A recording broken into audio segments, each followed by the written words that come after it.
Est-ce que faire du VTT sur l'île de Skye était une bonne idée ?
L'Écosse, terre de mythes et de légendes, terre des fées et des géants qui jadis peuplaient ces terres et qui ont laissé aujourd'hui des coins parfois beaucoup trop touristiques. Le climat y est rude, les journées sont courtes en hiver, l'été c'est toujours humide, marécageux et infesté d'insectes. Mais d'un autre côté, elle offre des paysages désertiques fabuleux, avec une atmosphère unique. Quel terrain de jeu pour tous les aventuriers à pied ou à vélo. L'Écosse fait partie de ces pays qui offrent un droit d'accès à la nature. C'est quelque chose de populaire dans les pays du Nord. On le retrouve en Norvège par exemple. La vision de la propriété privée au niveau des terres est différente, puisque tu as le droit de circuler à peu près partout, traverser n'importe quel champ. Par défaut, tu peux camper où tu veux s'il n'y a pas d'indication particulière. Cette règle est là car il y a peu d'habitants. Certaines régions sont désertes et la nature se défend relativement bien contre les excès. Avec ce climat, tout le monde ne va pas faire de longues randos et des bivouacs au milieu des marécages. Les autorités font également confiance à ton instinct de survie pour ne pas traverser un champ avec un taureau par exemple. C'est assez surprenant de voir des gens camper un peu partout et démarrer des barbecues au milieu de nulle part. Mais il y a une certaine bonne ambiance qui s'en dégage. Je récupère Laurane, qui m'accompagne sur cette aventure et qui me rejoint depuis la France en train. Voyager à deux apporte une toute autre dynamique. Parce que là t'as un morceau de tomate entre les dents, qui fait tout là. Il va être encore plus sympa. Parce que ça veut dire que le sait depuis longtemps. Et que tu ne m'as pas dit. Le plan est de se laisser porter par la route avec pour objectif d'atteindre l'île de Skye. Je ne l'ai jamais visitée malgré mes différents séjours dans la région. Pourtant, si tu annonces que tu pars visiter l'Écosse, tout le monde va te demander si tu vas faire l'île de Skye. Car oui, à les écouter, c'est presque comme si le reste du pays n'existait pas. Je ne l'avais pas fait il y a 5 ans et aujourd'hui on m'en parle encore. Alors je vais la faire une bonne fois pour toutes. Et puis je suis curieux de savoir s'il y a des sentiers sympas à faire à VTT. Pour aller sur l'île de Skye, il y a une route plutôt directe. Mais quitte à se rendre là-bas, autant se perdre un peu en chemin et découvrir des endroits un peu cachés. Des Anglais bien expérimentés en van life nous font un itinéraire aux petits oignons. Je leur ai indiqué que je voulais être dans des endroits un peu déserts. Et c'est ainsi que nous prenons la direction de l'île de Mull et des petites îles de l'Ouest.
Voilà, je cherchais rien et j'ai rien trouvé, donc ça y est.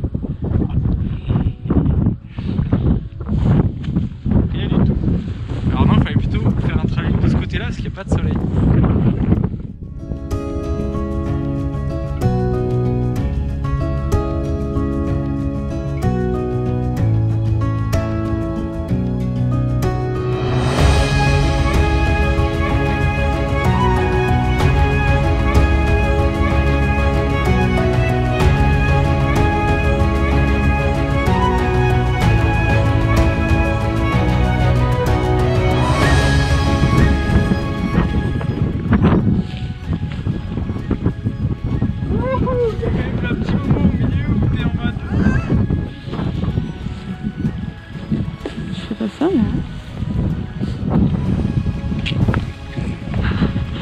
Ah vous ah oui, il y a un petit moment.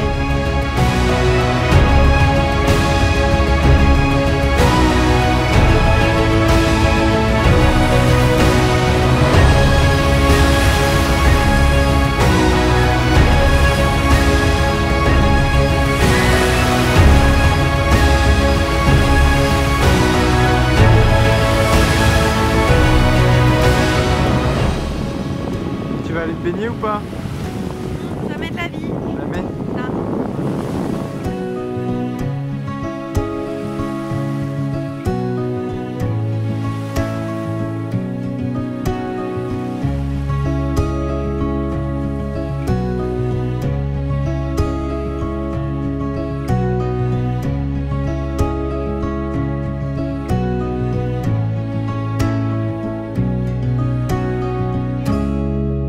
L'île de Mull est parfois présentée comme une belle alternative à l'île de Skye, celle-ci n'étant pas autant sous le feu des projecteurs. Cette différence de popularité permet de garder Mull un peu plus sauvage. Elle garde son titre d'île au sens strict, puisque contrairement à Skye, elle ne possède pas de pont. Il y a très peu d'infrastructures. Une petite route fait le tour de l'île où deux voitures ne peuvent que très rarement se croiser. Ainsi, c'est une succession de centaines de passing places qui permettent de se croiser. Ici, comme de partout en Écosse, les gros véhicules, comme les camping-cars, ne sont pas adaptés et doivent s'adonner à quelques sessions de gymnastique pour passer. Je suis là-bas, il y a un camping-car.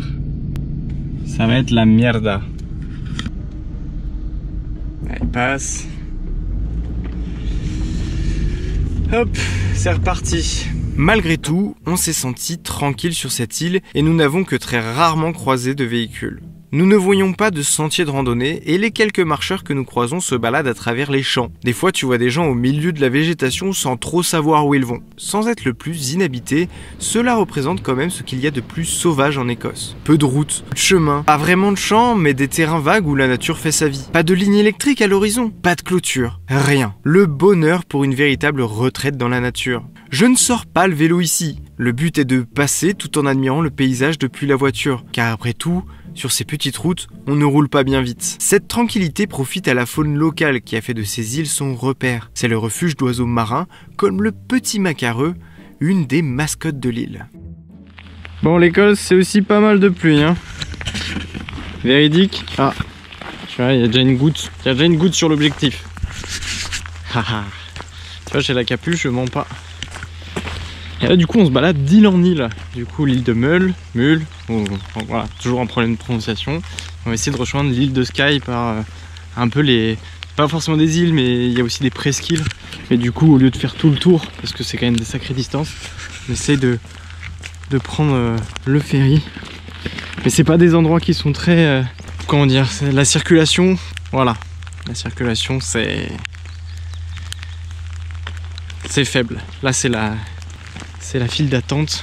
Ainsi, sur l'île de Mull, c'est une succession de spots de vannes face à la mer, de petites routes et de ferries jusqu'à Skye. Enfin ça, c'est ce qu'il se passe dans l'idéal. Mais comme je ne réserve pas mes traversées, ça arrive de me retrouver bloqué. À Mallaig, on nous annonce une petite semaine d'attente pour embarquer. Pour la dernière ligne droite, ce sera donc la route en fin de journée pour s'offrir l'île de Skye avec le soleil couchant.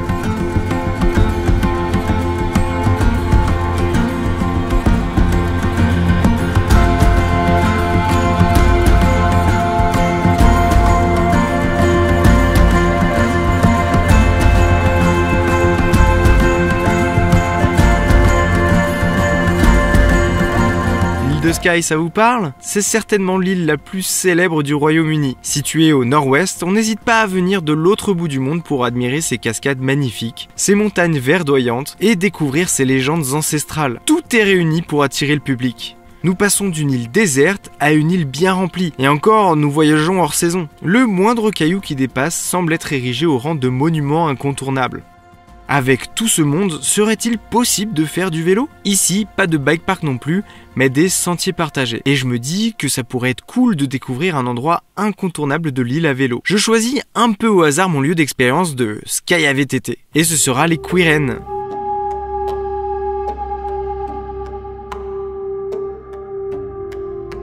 direction les Quiren ou Quiring. Et d'entrée de jeu, ça m'insulte. Voilà, d'entrée de jeu, ça me veut du mal. Allez, direction les Quiren, les copings. C'est cool parce que c'est une trace qui privilégie la montée par la route pour éviter de me cramer pour arriver sur les plateaux des plus grosses montagnes. Alors ça me fait toujours rire, tu vois, d'appeler ça montagne. Parce qu'en fait ça a la gueule d'une haute montagne, tu vois, avec des falaises, mais en vrai ça va pas très haut, on est sur du 500 mètres je pense en moyenne. On doit être entre 300 et 700. Mais la sensation est bien présente de haute montagne. Voilà, mais on apprécie pour monter. Et la rando commence vraiment là-haut, je pense.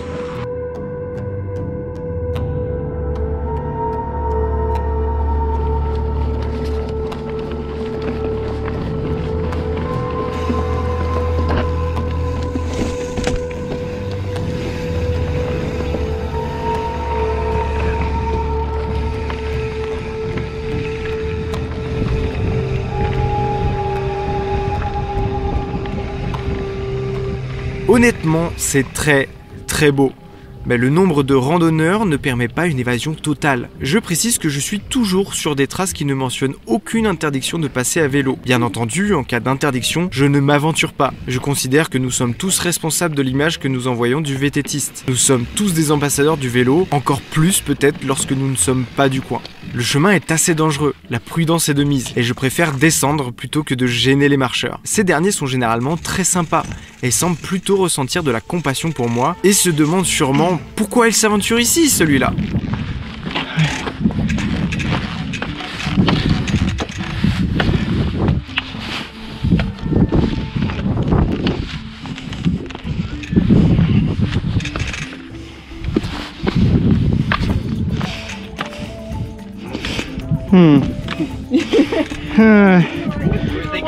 We were thinking the same. What you were gonna do? Two bad choices. Hop, Looks complicated. hop. Go on holidays, do stupid things. Get good memories. And a lot of fun.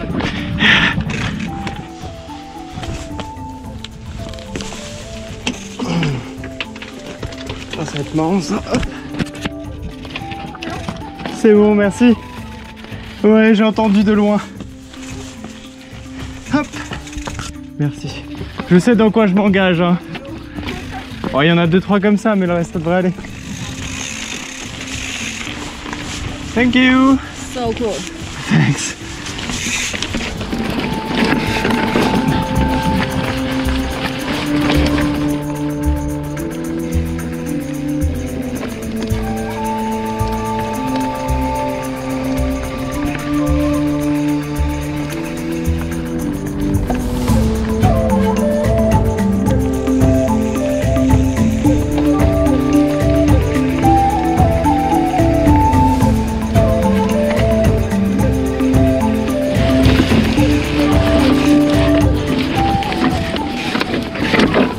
Ah!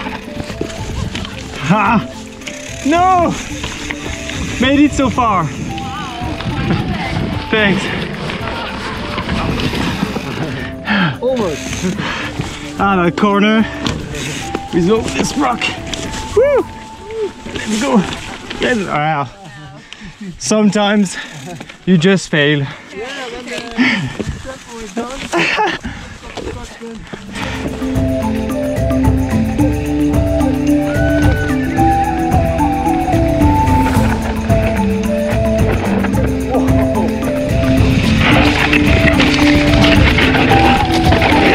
Trop de vitesse à chaque fois.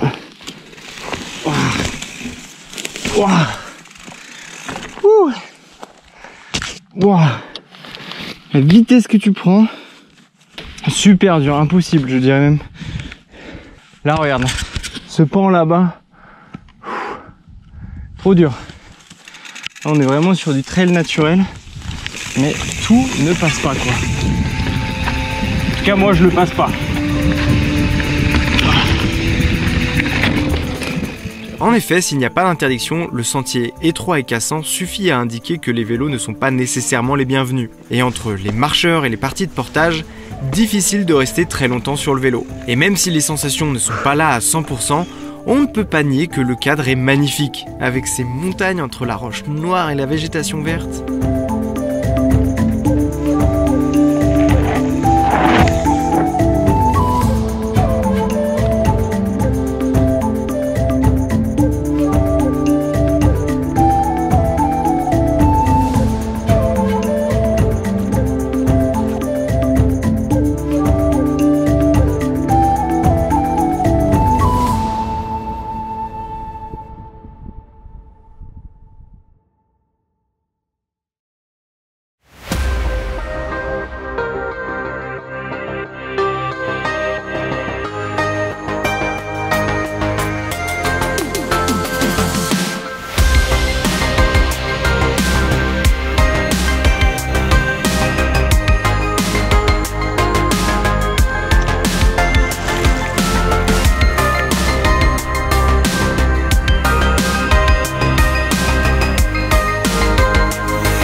Cette sortie ne sera pourtant pas la seule expérience sur le vélo. Sur la route, j'ai la chance de rencontrer Maxime, qui me guide sur un sentier.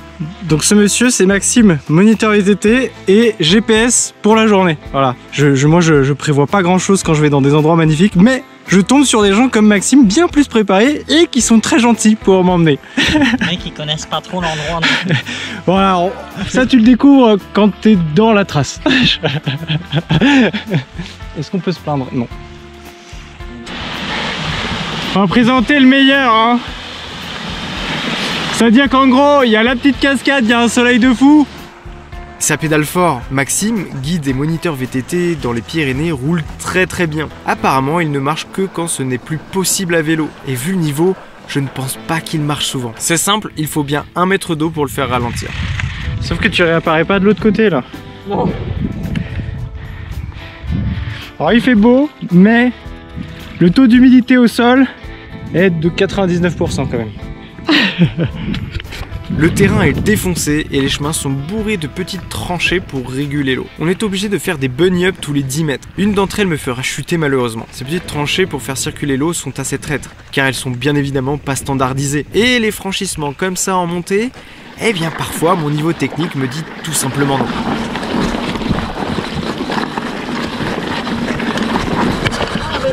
Wow! Allez! Ouais, franchement pas mal.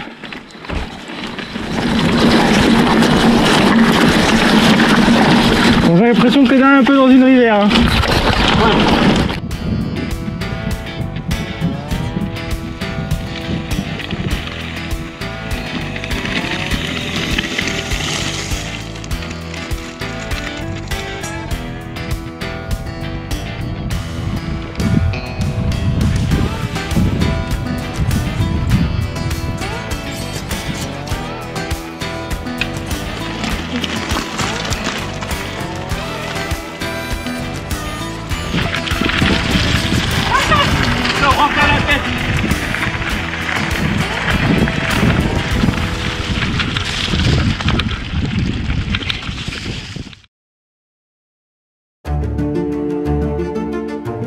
L'île de Skye est magnifique, mais elle est victime de son succès. Il y a beaucoup de monde sur les routes et les chemins. Les bus de touristes défilent et s'arrêtent pour ne laisser que quelques instants pour prendre une photo. Les belles images que l'on voit sur les réseaux cachent parfois la foule derrière l'objectif. Cette île n'est pas faite pour un tourisme de masse, et ça ne m'étonnerait pas que les autorités locales réfléchissent déjà comment mieux gérer cette pression grandissante. C'est plus de 600 000 touristes par an ces dernières années pour seulement 10 000 habitants. L'île est magnifique, là-dessus je ne dirais pas le contraire, mais de voir autant de monde sur ce petit bout du monde questionne. Est-ce plus beau qu'un autre endroit? Qu'a-t-elle de si particulier? Plus de mythes? Plus de légendes? Plus d'articles de blog vantant sa beauté? Avait-on besoin de transformer cette église en restaurant? Je n'ai pas les réponses à toutes ces questions. J'imagine que le monde appelle le monde. Et c'est à se demander si lui ne voit pas la même chose que moi. Pour le vélo, ma conclusion serait de dire qu'il est parfois préférable de le laisser dans la voiture et de simplement sortir les chaussures et les bâtons de marche.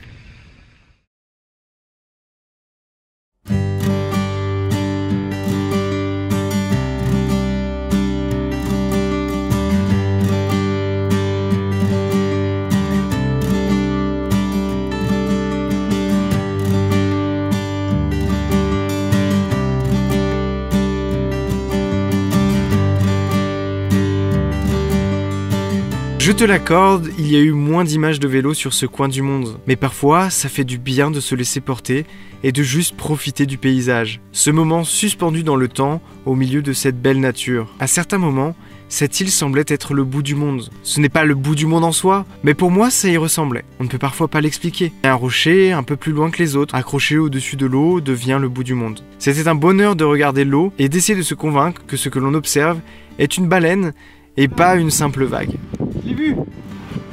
Tu le vois pas? Il vient de sortir. Ouais, tout là-bas. Il a reculé. Trop drôle. Franchement, il n'y a pas mieux là.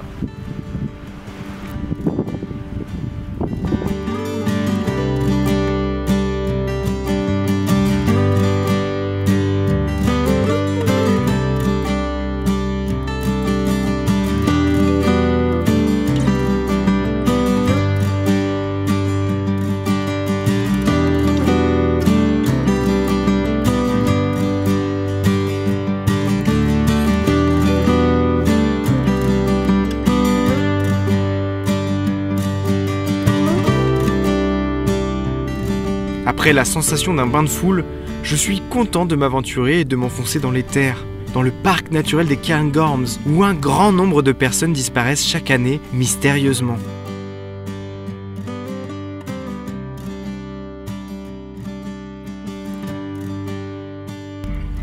Regardez-moi ça, là, ils se la pètent parce qu'ils ont réservé. N'importe quoi, là. Laissez-moi passer! Cette classe! C'est Terminator, voilà. En fait, t'es une Insta 360, mais humaine.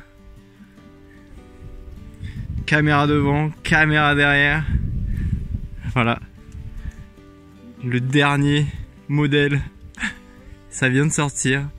Voilà, ça s'appelle Esclave 2.0. Quel bâtard! Moi, je veux bien mettre une pierre, mais imagine, c'est un maléfice. Ça porte chance. Bon, je sais pas, c'est un cimetière de quelque chose. Hein. Ouais.